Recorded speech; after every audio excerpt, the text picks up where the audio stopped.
नमस्कार, मैं रिया और आप देख रहे हैं डॉक्टर साहिब। डॉक्टर साहिब के आज के इस एपिसोड में हम बात करने वाले हैं कि महिलाएं प्राइवेट पार्ट के बाल को हटाती हैं तो क्या ये सही है या नहीं है। तो इस विषय में हमारे साथ पूरी जानकारी देने के लिए मौजूद है बिहार की जानी मानी स्त्री रोग विशेषज्ञों में से एक डॉक्टर सारिका रॉय। तो डॉक्टर साहिब, बहुत बहुत स्वागत है आपको हमारे चैनल में। नमस्ते डॉक्टर साहिब, बात करें कि एक महिलाएं जो होती हैं अपनी हाइजीन को लेकर ख्याल रखती है, तो ऐसे में जो प्यूबिक हेयर है उसको हटाना चाहिए या नहीं हटाना चाहिए, ये बहुत बड़ी समस्या रहती है। तो क्या करना चाहिए? देखिए, अगेन जब बच्ची छोटी होती है उसको मार्गदर्शन कौन करता है, चाहे तो उसके दोस्त लोग या फिर उसकी माँ। ठीक है, हमको लगता है कि माँ को अपने बेटी का सबसे अच्छा फ्रेंड बनना चाहिए। एंड प्यूबिक हेयर और अंडर आर्म का हेयर हटाना फैशन नहीं है। It is not to be confused with removing hair on your hand and your legs. सुंदर बनने के लिए जो मूछ हटाते हैं और आईब्रोज बनाते हैं वो फैशन में आता है, और बाल पाँव का और हाथ का पाँव हटाना फैशन में आता है। पर प्यूबिक हेयर और अंडर आर्म्स के हेयर को हटाना कृपया करके महिलाएं अपनी बेटियों को ये नहीं सोचे कि वो फैशनेबल बन रही हैं। इनफैक्ट आपको इनकरेज करना चाहिए कि वो अपने प्यूबिक और अंडर आर्म्स के हेयर को हमेशा ट्रिम्ड रखें या रिमूव्ड रखें। तो अगर बात करें कि अगर ये लोग हटा रही हैं, तो जैसे कि आपने पिछले वीडियो में बताया था कि आजकल बहुत सारी क्रीम्स आ गए हैं, तो क्रीम्स का इस्तेमाल करना सही रहेगा? देखिए, ये एक पर्सनल ओपिनियन है और व्यक्तिगत ओपिनियन है। ये मैं पर्सनली क्रीम्स को एडवाइस करती हूँ नहीं यूज़ करने के लिए। One, it is chemicals. Number two, वो स्किन को थोड़ा डार्क कर देता है, और कोई भी महिला नहीं चाहेगी that she should be dark anywhere in the body, चाहे वो एल्बोज पे हो, बिहाइंड द ईयर्स हो, वजाइना में हो, अंडर आर्म्स में हो, कहीं पे भी। She wants to see herself as a beautiful person. So हम नॉर्मली क्रीम्स अवॉइड करते हैं। रही बात शेविंग की, शेविंग जितना आप करोगे आपका बाल का ग्रोथ उतना ही थिक होगा, स्टबन हेयर बन जाते हैं। तो I don't advocate shaving either. So what option are we left with? Either trimming करो, आप ट्रिमिंग करते रहो, which is again a very cumbersome procedure.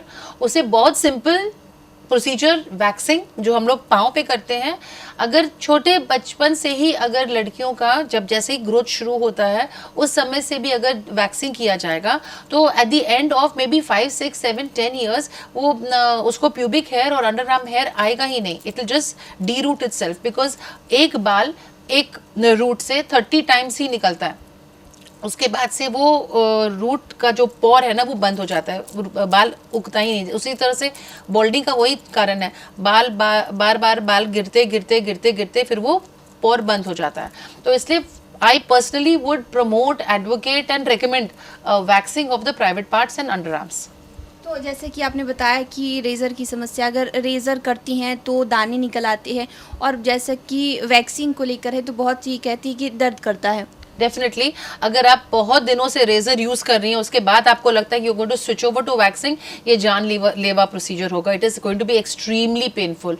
परंतु एक्सपर्ट हैंड्स में जो अगर छोटे छोटे मतलब एरिया को, normally nobody is expert in, it's called bikini waxing उसको कहते हैं। बिकनी वैक्सिंग में expert I don't think so बहुत सारे लोग हैं अभी, परंतु उसका तरीका यही है। अगर ये आपका एरिया है वैक्स करने का, तो एकदम थोड़ा सा ही वैक्स लेके छोटे से एरिया में लगा के छोटे से कपड़े से निकालना है। एक पूरा जैसे पाँव का वैक्सिंग है, या ऊपर से लेके नीचे तक आप वैक्स लगाए और एक बार में पूरा खींच दिए, अब ऐसा अगर कीजिएगा तो वो स्पॉट डेथ के बराबर हो जाएगा। It's going to be terribly painful, bleeding होगा, बहुत दिक्कत होगी। तो एकदम छोटे छोटे is a very very very very time consuming and patience का काम है।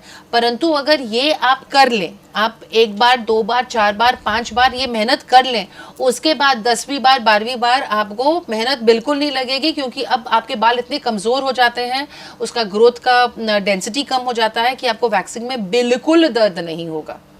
तो शुक्रिया डॉक्टर साहिबा, जो आपने प्यूबिक हेयर को लेकर बातें कही हैं, लोगों को समझाया है। उम्मीद है कि लोग भी समझ चुके होंगे। तो फिलहाल के लिए बहुत बहुत शुक्रिया। ठीक है, नमस्ते। तो आप डॉक्टर सारिका रॉय को सुनाए थे, जिन्होंने पूरी जानकारी हमारे साथ साझा की। इस विषय में आप क्या सोचते हैं हमें कमेंट कर ज़रूर बताएं। चैनल को सब्सक्राइब कर लें, फेसबुक पेज को लाइक कर लें।